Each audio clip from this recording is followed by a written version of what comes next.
Is that the best way to start? A little throat clear right there. So this is another day of game design. Thanks for joining me for this hour.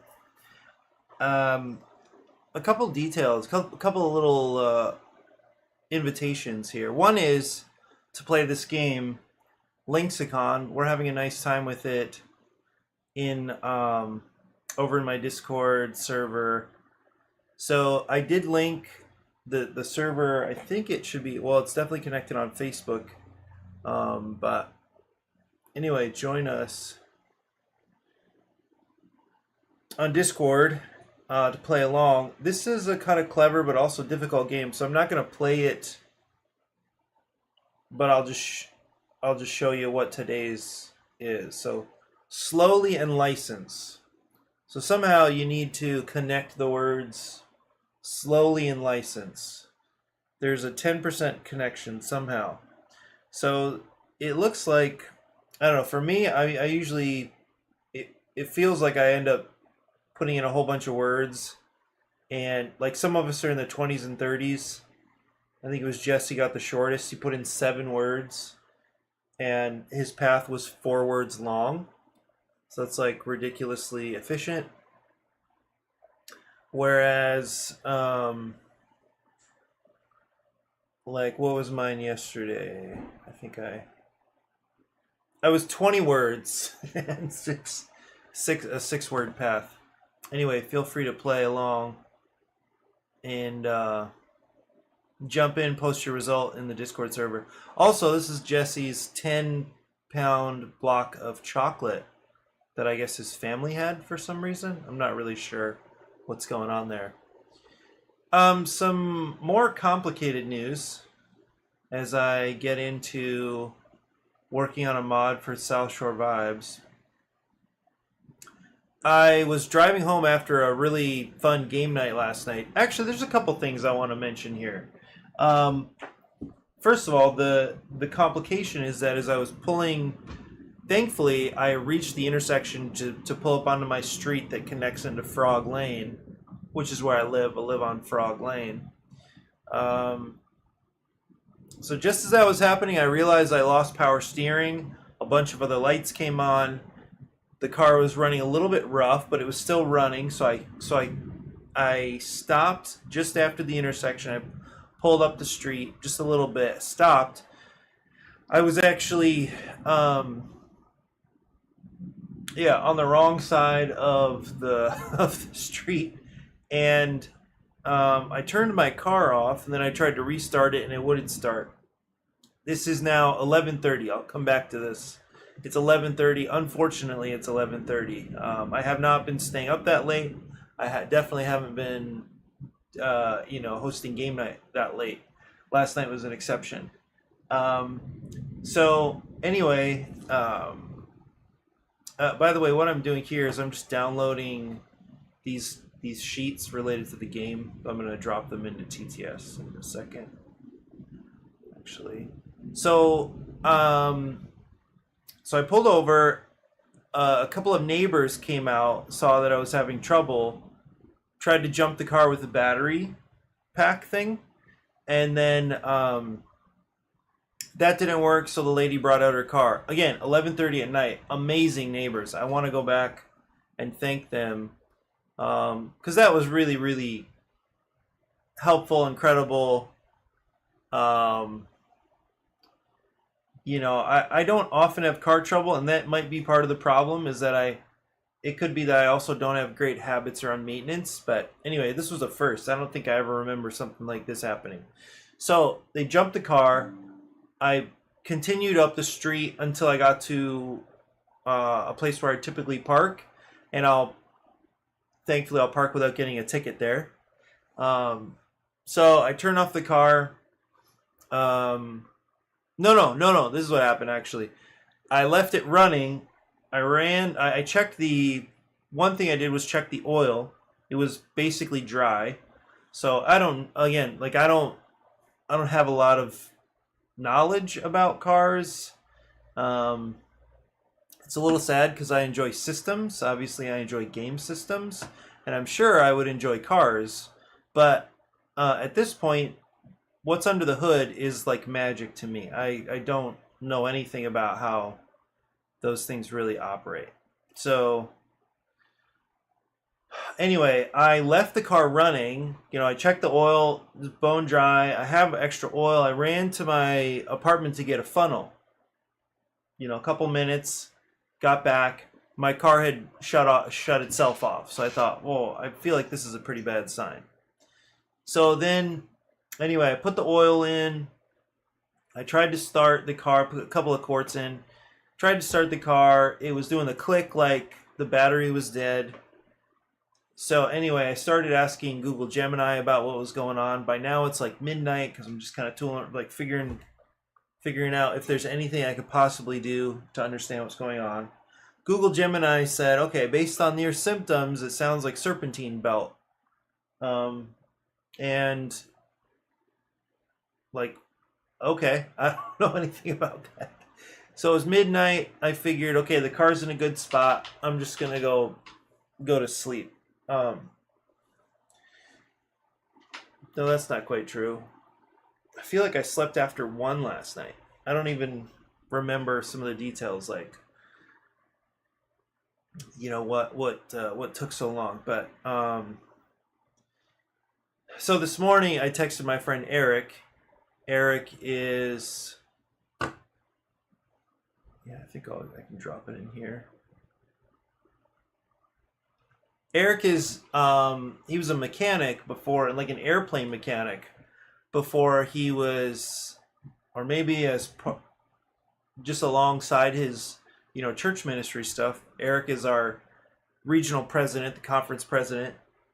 And anyway, texted him this morning. He said, oh yeah, it sounds like could be serpentine belt. And so the shame of it is really that I was meant to go into school today, and so obviously can't do that. Look at how different the sheets I just made, how different they are from the solo sheet. So anyway, this morning, yeah, I was meant to go into school, so it's a little bit of a double whammy. It seems like this car stuff is a little complicated. Hopefully it's just one part. Hopefully it's just the belt that needs replacing or something like that. But it's kind of a bummer that it costs a day of work as well, right? I'm sure I could have gone in. I guess I could have taken an Uber and made some money off the day, but this seemed pretty important to get sorted out. And so that's too bad. But what's been so cool, and I was talking with my parents last night, actually, about this. What if I just change, I think I can just change the image here. So I was talking with my parents. They're planning on coming in December. In December of this year. Christmas Eve, actually. So, anyway, we were talking yesterday afternoon, and one of the things, so my dad's real thoughtful about, actually they're the ones that gifted me the car after I graduated with my doctorate. Very generous people, great people. Anyway, my dad's very thoughtful. He says something like, you sure you're going to be able to handle the rent coming up? And honestly, the rent is going to be a challenge on some level. I have the work necessary to do it. I'm teaching online. I've got subbing if I can be consistent. But what was really cool about this situation and getting this apartment, and what I was able to describe or kind of remind myself of last night, is that it's that I've never, since moving here, I've never had to, I have, but I have never had to really stress about finances. And, there could be lots of reasons for it. like I said, my parents gave me a car. Now I know not everybody is going to be able to enjoy that level of generosity from their family. Absolutely, I get that. And I've been able, I've really benefited by my relationship to the church. They've also been very, very generous, and it's only recently that rent is going to be a significant puzzle to solve. So, anyway, I've had this really great ramp toward. I'm just going to get rid of these. Toward independence, and it's all thanks to these people in my life who've been very generous, very helpful.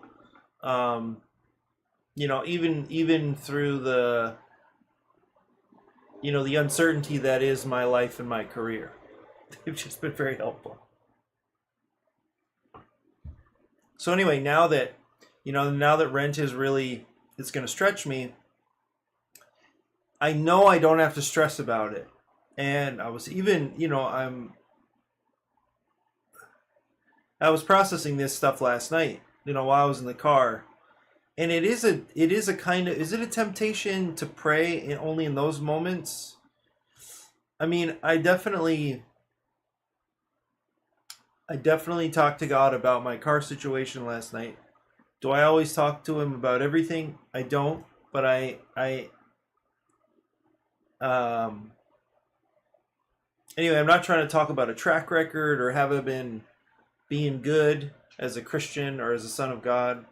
But I did. I checked in with God last night, and I check in with God fairly regularly. But what I'm really grateful for is I've never had to stress about these things. So the thing I was describing to my parents was that all these pieces actually came into place, and the perfect timing. So the money, the income I had from a couple different places was key to holding me over until this moment. Through the summer, I didn't have consistent work. I was doing things, and every now and then I get tiny little injections of income. But it was really cool to see that God, through the network of people that are in my life, that God provided. To the point that here I am in this great little apartment. I can afford rent. I just paid rent this month. I can without stress, I can, pay off my credit card every month. I can meet rent even for next month, I believe. So it's just been awesome. And like I said, I have the work to keep up. I believe I do. So even these hiccups, these complications, they're kind of annoying. And I know that on some level, some of it is just like, Scott, grow up and figure out how to maintain your car better. And I really do need to.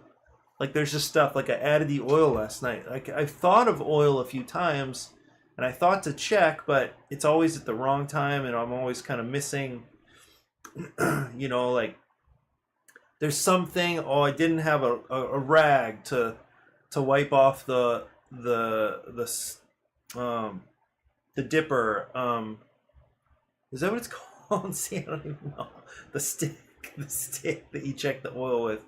Like, it's just stuff I don't, I'm not super familiar with, and I'm not always on top of it.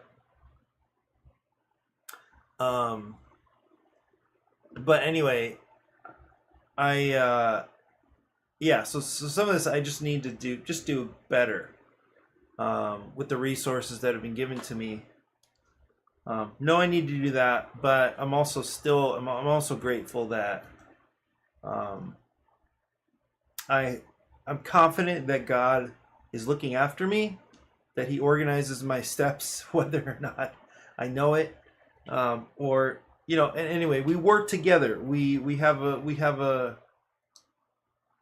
really positive and productive relationship, and I'm just really grateful that I can move forward without anxiety, without stress, and I am very confident of that. So while this is inconvenient, I lost a day's work.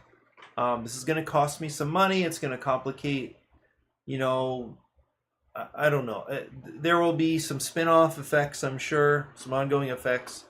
But I'm here streaming today. I'm happy. I'm grateful, and yeah, I'll keep you updated. But for now, here I am working on the this mod. It's a very simple process. You can see I'm just kind of stepping through it. All I did was export.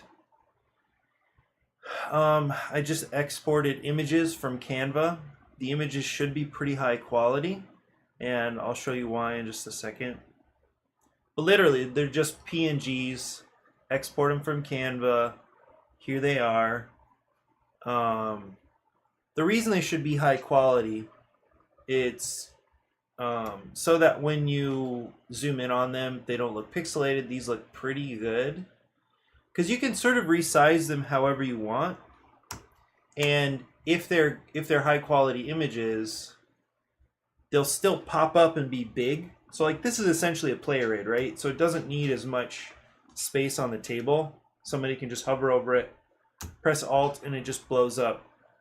So they can see everything well. So you can shrink that down to save space for the wave. And then I think the same is true over here.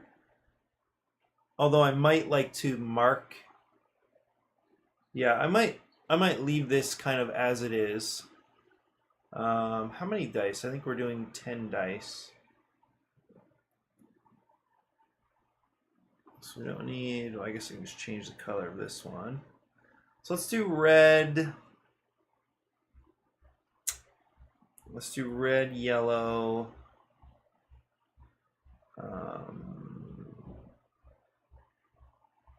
I don't know, I kind of actually like pastels for this. So what would those be like?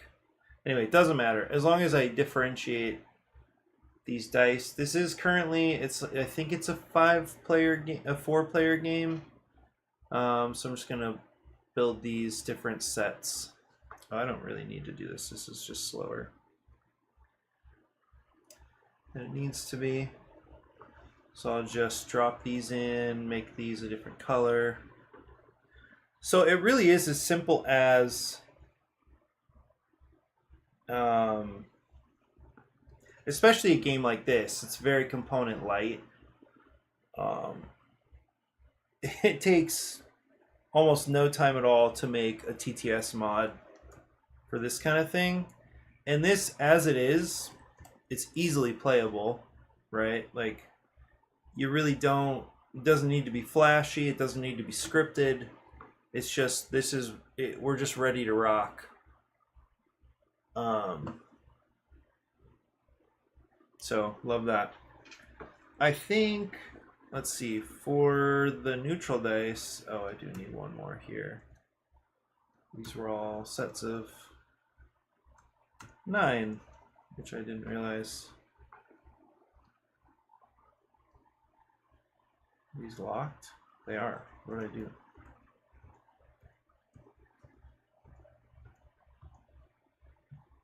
Okay.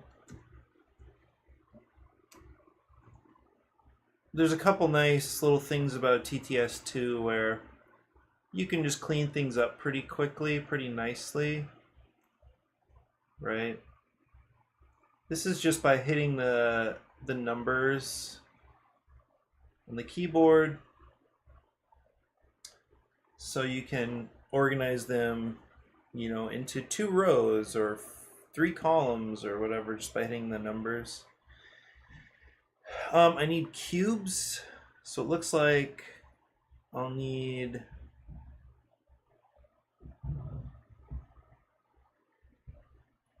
I guess it's at most 4 cubes.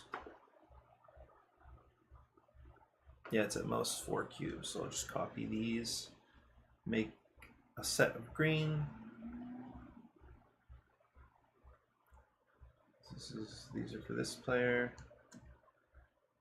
Copy another set, make them purple. Lovely. I still need the neutral dice, but I think after that, I think we're good.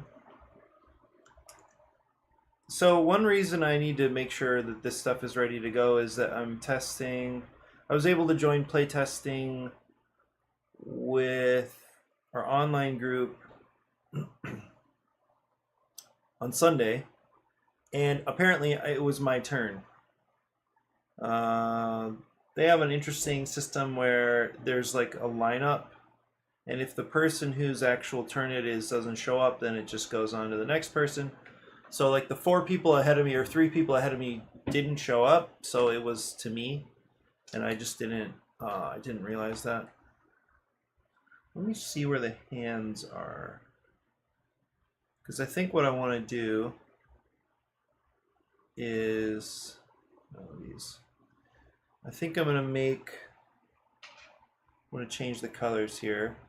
So let's make this one yellow, this one red, this one purple, and this one, let's keep it green. So now I can move these around. So this guy, I'd actually like to rotate. Rotation, you know what, I still can't. I think that's good. It's still hard for me to remember in TTS what the rotation, what the axes are. So like this one, I think, which way do I want to go? Do I want to go? It was rotated at 90, right? The purple one. So I'll try that. What I don't want is, so we're gonna gather around here, and let me see where the green player sits. Okay, perfect. And then the purple player, good. Red player. So everything, I guess the direction is either correct or it doesn't matter in this case. Well, I'm gonna grab these. I'll make this face me. There's also some stuff, there's also stuff you can do. Let me change. Move these out of the way. There are, like, TTS does a lot that I don't take advantage of as well.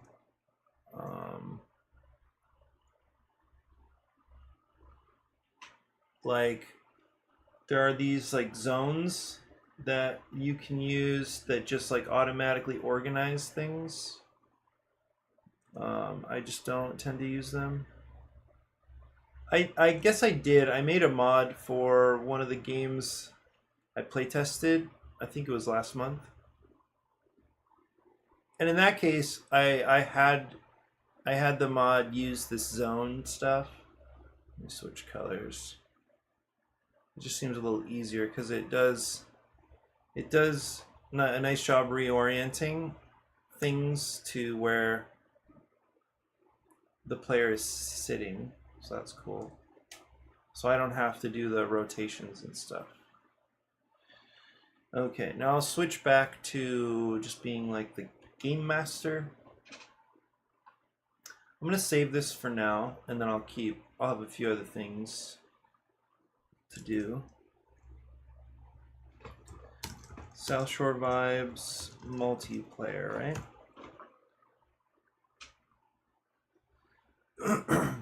Okay.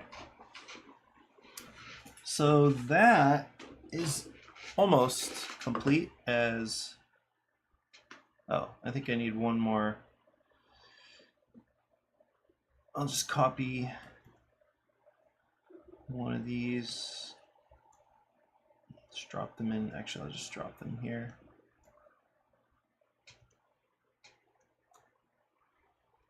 Okay, so these will be the point trackers. Set them right here. Oh, you know what? I can just put them here. No, they're supposed to be here. Point trackers for each color. Now I kind of want to blow up. I want to make for 5 dice. So actually, I wonder. I don't know when Eric said he's going to come and look at the car, which is amazing.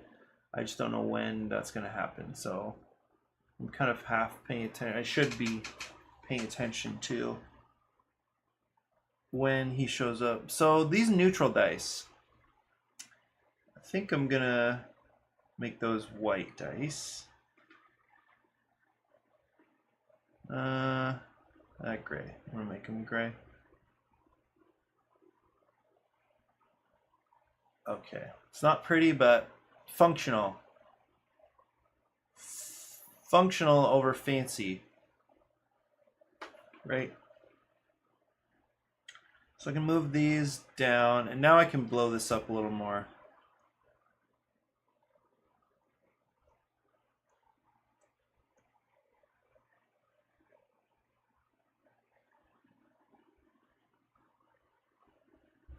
Okay, and then I'll even increase the size of these a little bit.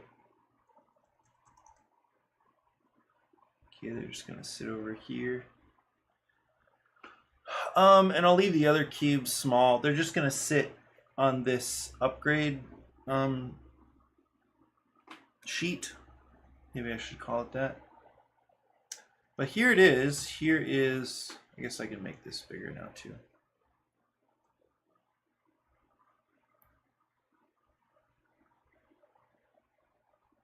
Make them about the same size. Perfect.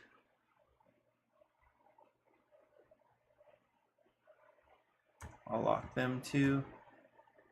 So I think this is it. I haven't played with 5 players. It's possible that playing with 5 players would work. I just haven't done it.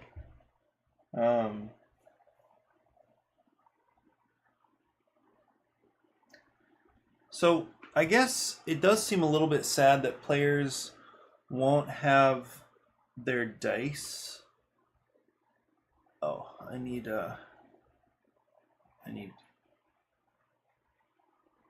what is this? This is for money. So we need to place 4 over here as well.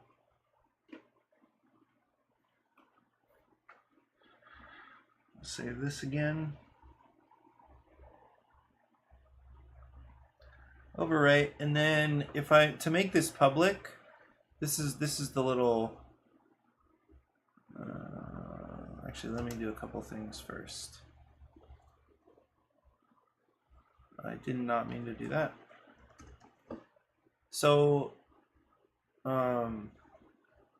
what works well, I think, is to take a screenshot of the table,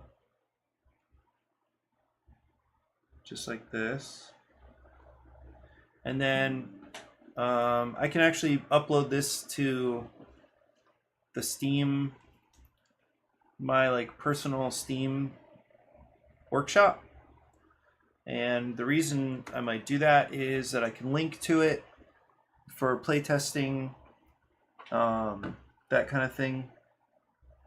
So I can mod it, and I'm going to obviously call it South Shore 5's Multi again. The game that celebrates surfing with one party wave after another. Very cute. Okay, then I'll go into the gallery, use this as the thumbnail, upload it, and then what it'll do is it'll give me, why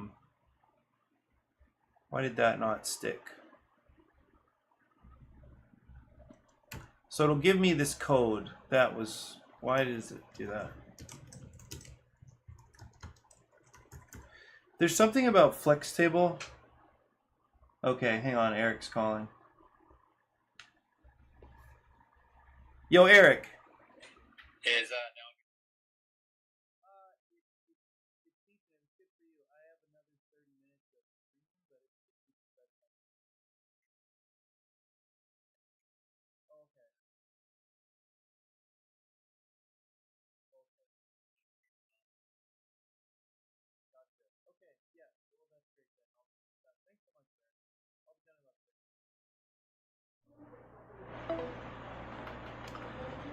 Eric is the real deal. He's a hero. I wonder if it let me save it.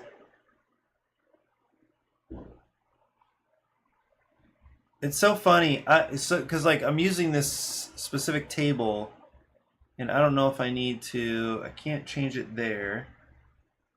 Info. I think. Oh, here it is. South Shore vibes multi. This is game complexity, low complexity. Playtime, let's say 30 minutes. Number of players 4. And then I think that's it. Did that save it? It did. Okay, now in modding, I'm gonna try. Well, I don't know why it gave me that error just now. Let me try this again.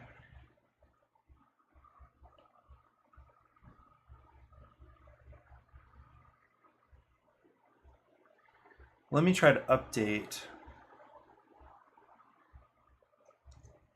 So this is where the workshop ID comes in.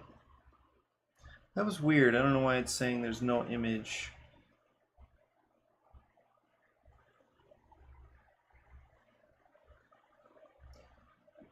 Error Steam share thumbnail.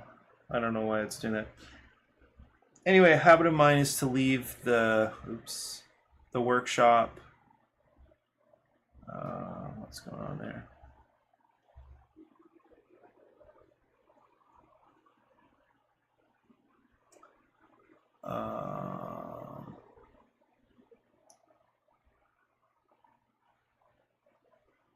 Is to put the workshop ID right here.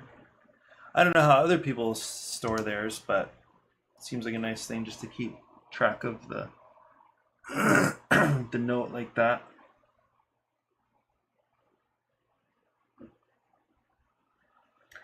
Okay. Error Steam share thumbnail. I don't know. I wonder if I leave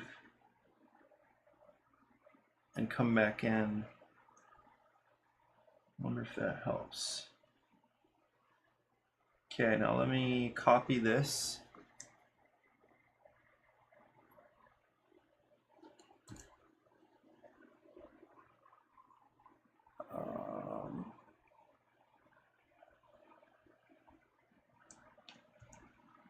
Okay, I'm going to add the image here.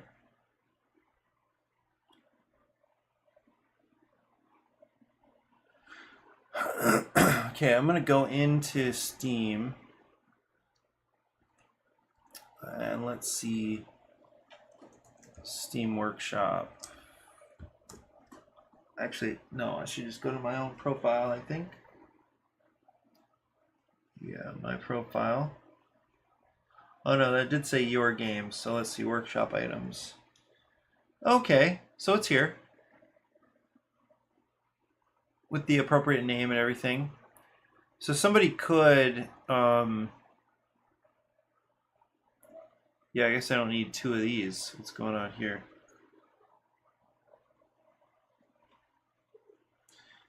So anyway, somebody has access to this now. I'd have to change whether it's listed or unlisted, but the point is now this is something that I could share with people, and they could access themselves without me needing to host the game. So that's why it's so powerful. I get, no, actually I don't, but I want to act like I understand that there are well, no, okay. I do understand there are situations where this is not a good approach to the game that you're trying to play test. As in, there are some games that work well in this format. There are some games that don't. The main games that fail in this kind of situation are dexterity games, where you're throwing things or stacking things. Obviously, it's better if you actually have humans and human fingers to interact with at the table. The other types seem to be, I don't know, some form of like social deduction game, right? Where you want to see people's faces, you want to catch all the possible flavors of communication when you're trying to discern whether somebody's telling the truth or not. So those games don't typically work well in this setting, this digital setting. However, most other games are great to test in this situation because it's a lot easier to find playtesters. It's a lot easier to organize time to playtest, and you really do. I think even though it's nice to handle the components in real life and hear the dice rolling and whatever it is. You can really you can weed out most problems. You can identify most issues most of the time, I believe, by playtesting digitally. There are diehards who love crafting. The other reason, you saw how quickly I made this prototype. So there are other games. This one is easy to print out. In fact, I did this yesterday. So I printed the game out, and so I have it on this. It's purple paper, which is kind of funny. But I have it, and now I just need to have the dice on hand and the markers on hand, which are the tokens or the trackers on hand, which I do. So it's not a problem. But, for people who don't have access to some of, those kind of minimum components, it's all just right here in TTS. It's really a powerful set of tools. It's amazing. So this game, without chatting and stuff like that, I could have prototyped it in 5 minutes or less, rather than printing, oh no, the image wasn't, it cut off part of the thing when I printed because it's too close to the edge, and oh, I lost a couple of dice, and it's just so nice to do this. And then when it is my turn to playtest, I'll just bring this up, share it with everybody, or just they log into my server, or they whatever, and we're off on a playtest. It's just amazing. So if actually, I assume if you're watching this, you probably are aware of this process. I think it's great. But if it's new to you, I think it's, and you're interested in game design or even playing games with friends at a distance, unfortunately, there is still often you still have to, it's like you're at the table, right? You're still keeping track of your score. You can still mess up by rolling too many dice or whatever. Whereas on Board Game Arena or on an app or something like that, you can't make those mistakes. But it's still just amazing, this tool. So that's it, I think, for the... do I have everything? Score tracking money. There's not a rule book. I haven't written a rule book for this yet. I think everybody starts with... You know what? I think it's actually 9 dice.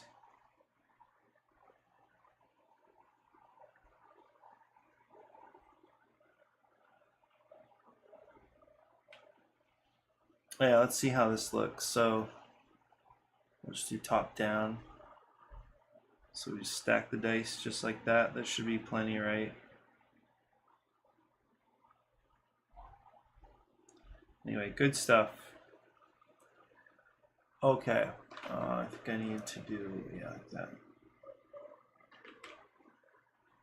I'll just save it one more time, just in case there was some little detail I just changed.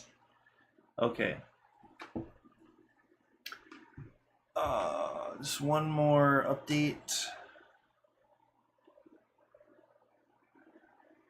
And then I think that's good. Right? Fantastic. It's quick and easy. Let me just see what every page looks like here.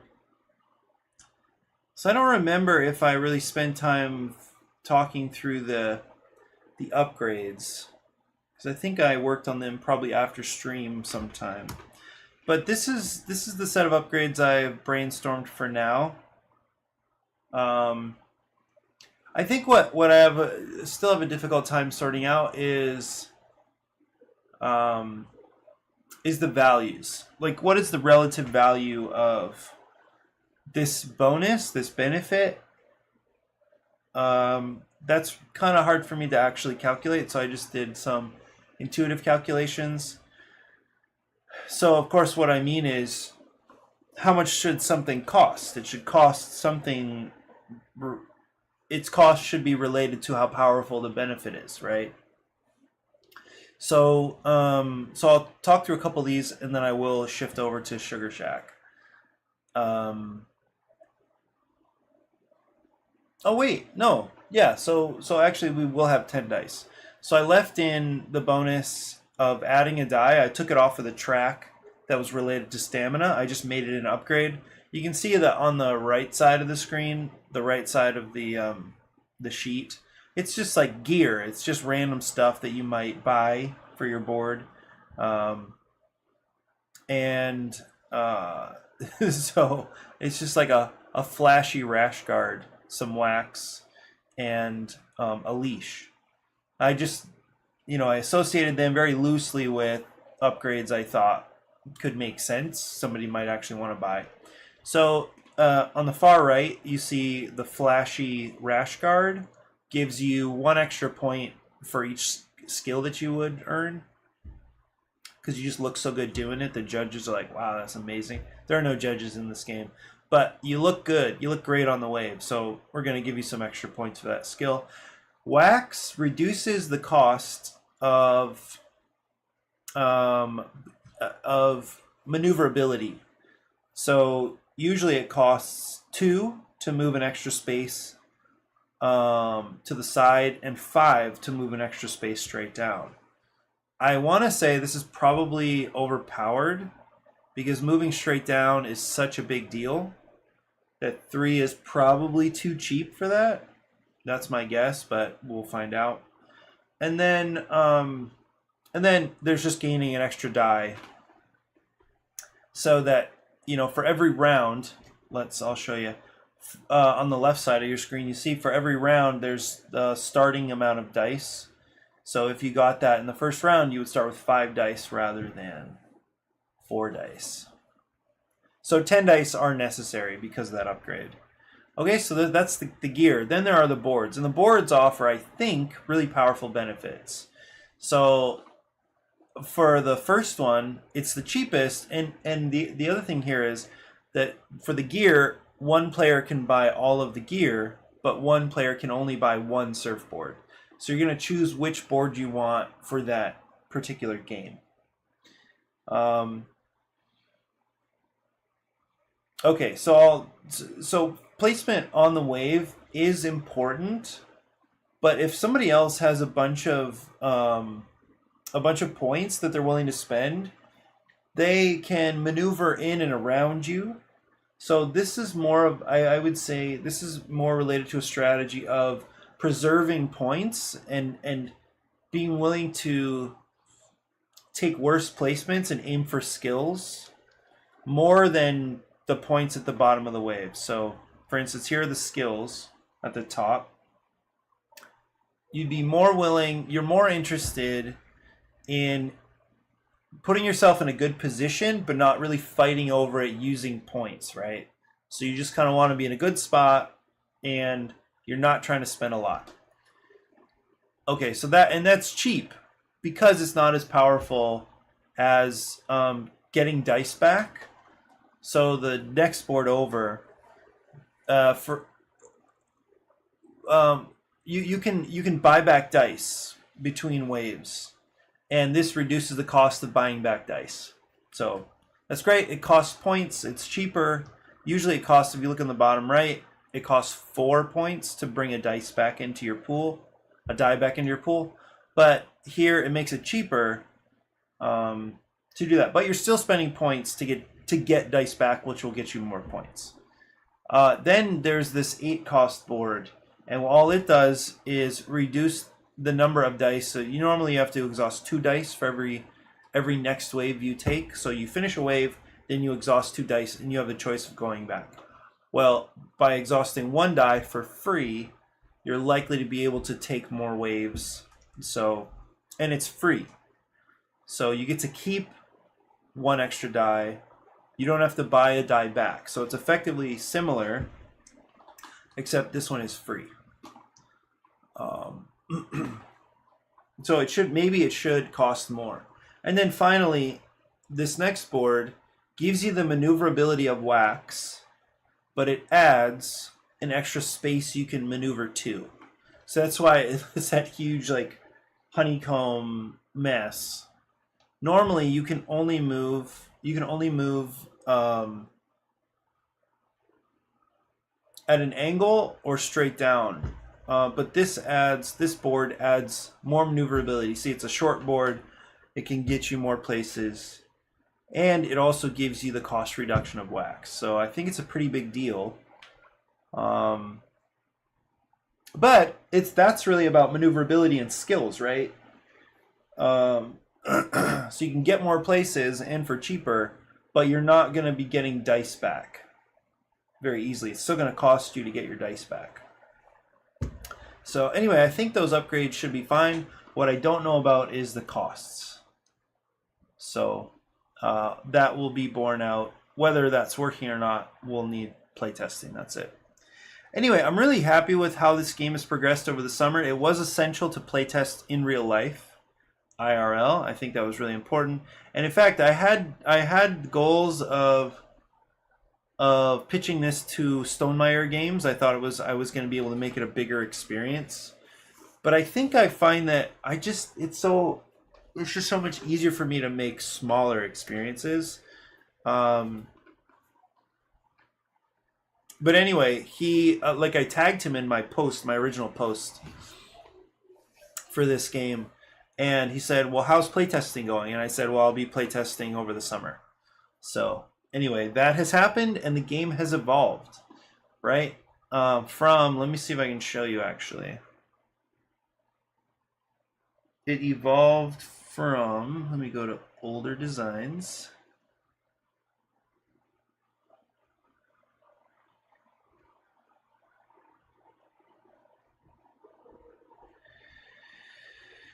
I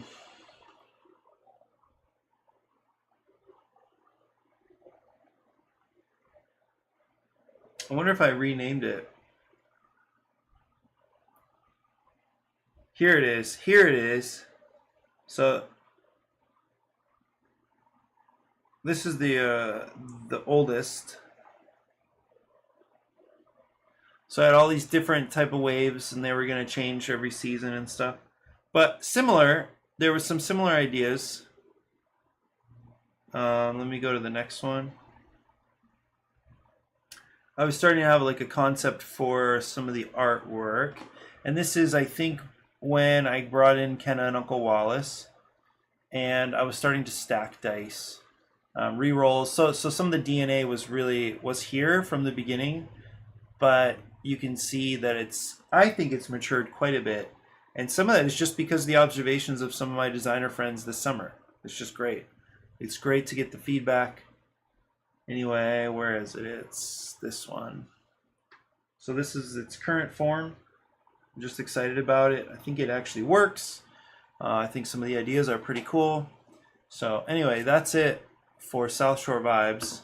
And it looks like that's about it for actual game design. And the reason I say that is because I wanted to mention something else. And it's been very, very difficult for me to know how to relate in a healthy way to managing Monday nights. So I consider myself the host of Monday nights. It'd be great to build a team around that, and I do think, I think people are becoming more and more aware as we get new people or as people cycle through how important it is to host well. And I think about this a lot. I do this a lot, and so I think I have a sense for, or I've developed over time, a sense for finding a fitting game for the people in the room, especially if they're new. I spend a lot of time with people who are like, I call them pre-gamers. They're not gamers yet, but they will be. I can't guarantee that. But what can happen on a Monday night, and why I think actually the culture of Monday shifted so much, is that we actually have a bunch of gamers that come out. Our regulars, the people who are most consistent, are deep gamers. Like this is their main hobby, or one of their main hobbies.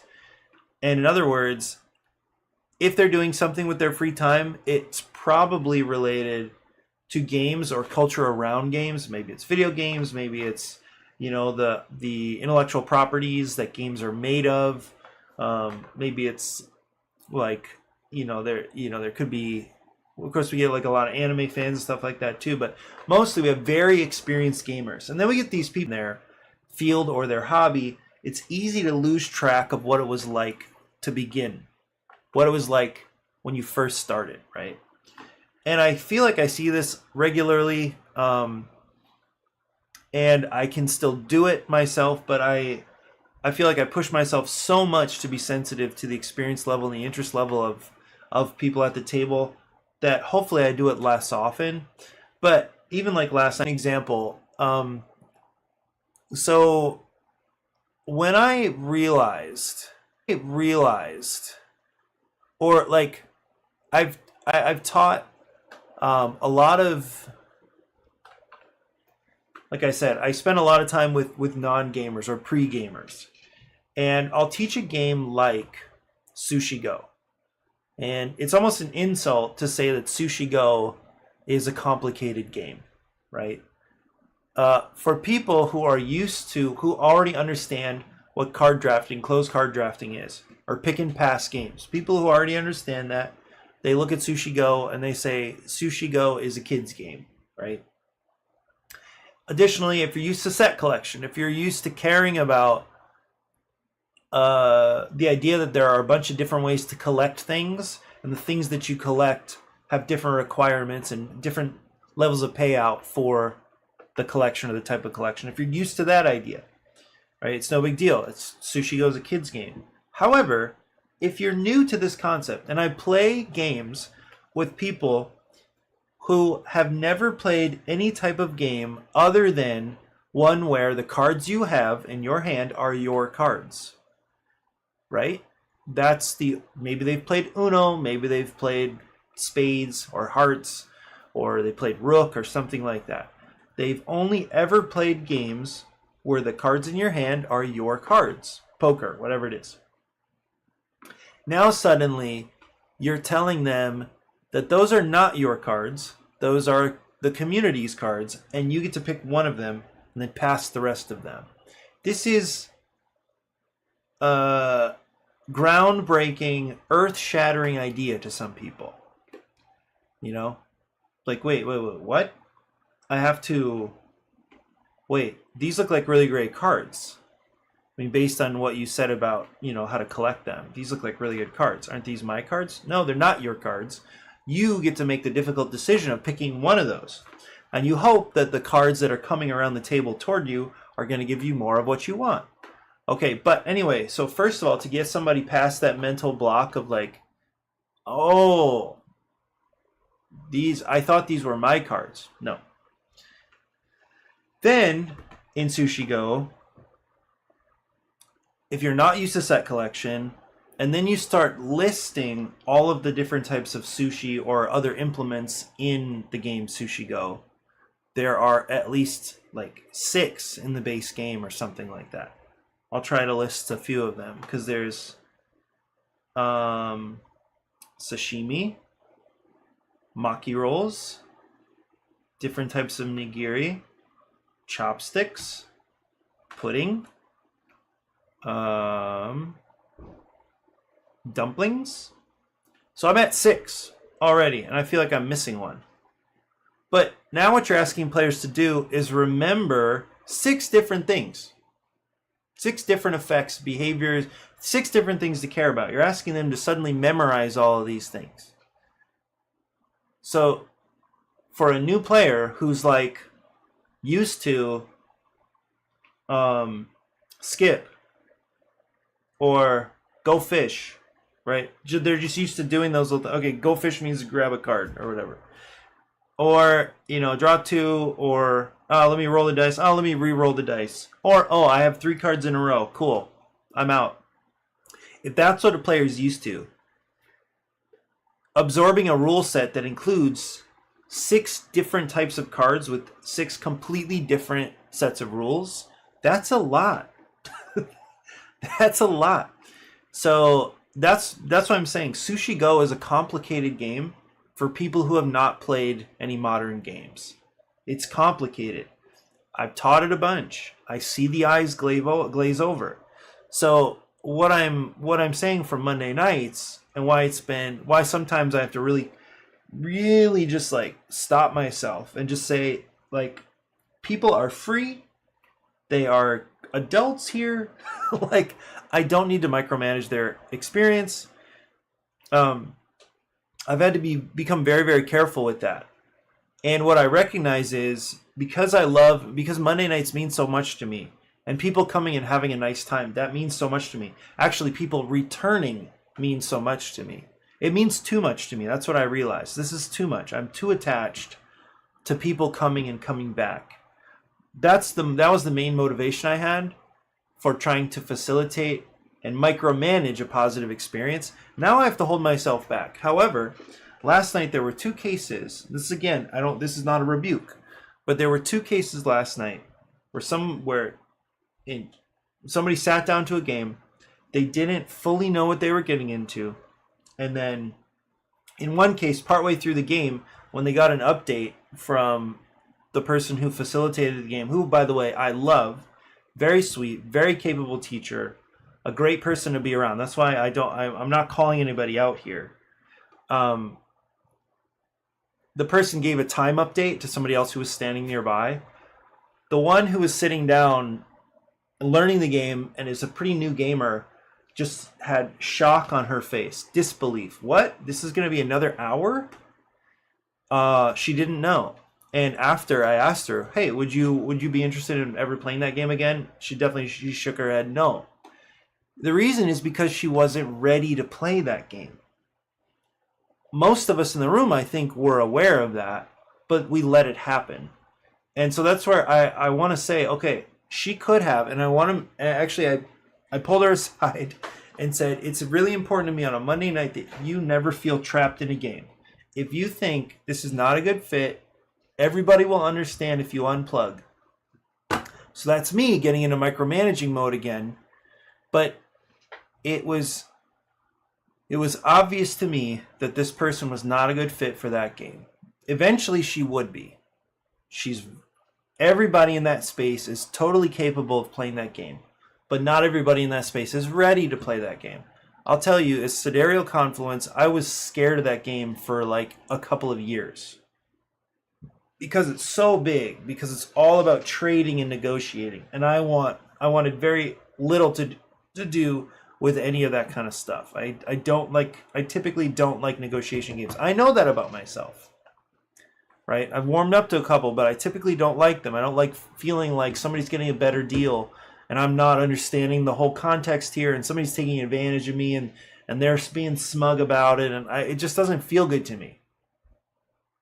So I knew that. I knew I was intimidated by that game, and I knew she could play it, but it was probably not going to be a positive experience, and I think that was borne out in the follow-up question of, would you ever play that again? She shook her head no. Now, that doesn't mean it has to be that she had a bad experience. I do think she did not have a great experience. I think that was the case. But she just might know that's not her flavor. Anyway, so I wish somebody had stepped in and said, actually, what I told a couple of the guys after, what I told them was, I try to scare people away from games, especially big games that are a big investment. I try to scare them away. Because I've been locked in, I've been stuck before, and it doesn't feel good. Or I've let myself be stuck. So I don't like that, and I don't want to produce that kind of experience. The other situation, this happened a few times on a Monday night. I noticed the game getting set up. I saw a friend of mine starting to teach it. There were 2 ladies there. This is not a gendered thing at all. It's just this is how it went. We had there are a couple people who were new-ish, and one who was brand new to a Monday night last night. This, a friend brought her friend. I saw the game being set up. I overheard the teach, and I thought there is no chance this game is going to work out for them. No chance. It doesn't even work out for me. And I don't mean to use myself as the measure here, but I know if a game is not clicking for me, somebody who plays games all the time, it's not going to click for somebody who's brand new, even if they would eventually love it, even if it would be their favorite game in the world. If this is your first time sitting down to a modern hobby game, when I pulled my friend over, I saw her walking by, I pulled my friend over, I said, what kind of experience does your friend have? And my friend said Risk. That's the game that she listed as the game that she had experience with. So already I know this is not a good fit. This is not going to work out. And so at some point I just kind of waited for a little bit. I heard more about the teach going on, and then I got up, and I don't know if this is a confession or what. I don't know how you think about this kind of stuff. But I got up, went over to the other table, moved some games around, kind of checked things out a little bit, and I said, how's everybody feeling over here? What kind of energy level are we at? You sure? And then I asked the teacher, you sure this is like a good, I'm not sure, it's kind of late in the night. Are you sure this is a good fit for right now? And in his mind, this game is understandable. And I want to say it's because he's completely lost touch with what it's like to start something like this. Now, I don't know how. This is not exactly a criticism. It kind of is, but I don't mean for it to be an insult. The thing is, it's a real challenge to figure out what to do on a Monday night. That's a baseline challenge. So many games, so many cool experiences to have. But trying to figure out where to start somebody on their gaming journey is a real challenge. And it's hard when you're looking at a whole wall full of games. Where do we start?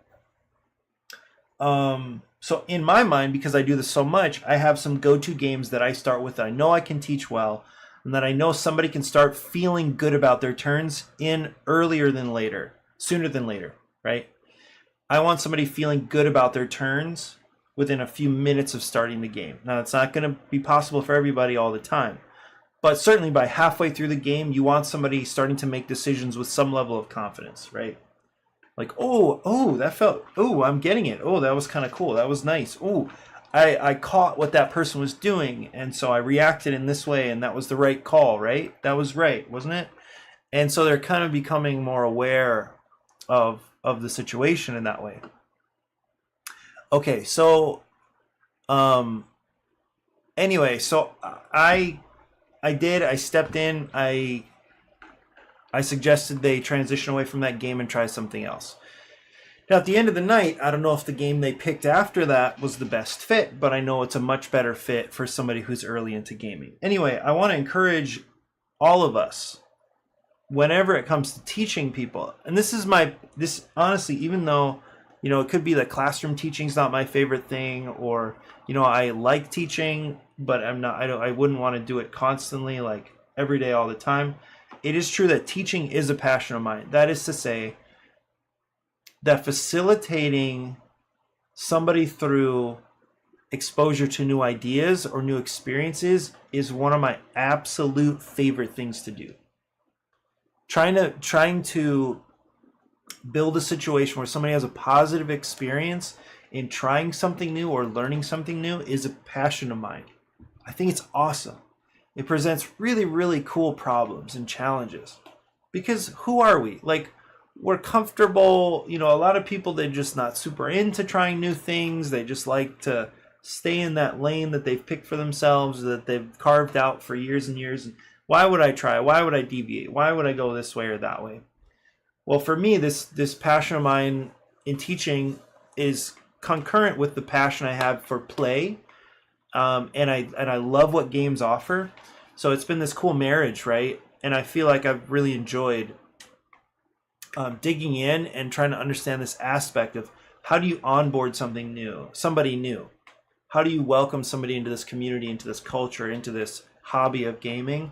And I think that includes picking the right game at the right time for the right people. I'm not going to get it right all the time, and sometimes I know I can underestimate, I know I can micromanage, but it's one of the coolest things about the diversity that is gaming, is making some of those really important decisions in sensitive moments. So anyway, that's a reflection based on some observations from last night. Anyway, I love our community. I love what we do. I love that I have people around me who are generous with their time and who serve people through teaching. I want to affirm those people. I want to affirm you guys. It's amazing. You've inspired me a lot. At the same time, let's just become more sensitive to the needs of new players, of pre-gamers, right? Let's do that too. So anyway, that's it for me over time, and I know Eric is available, so I'm going to reach out to him. Thanks for joining me, and I will see you soon.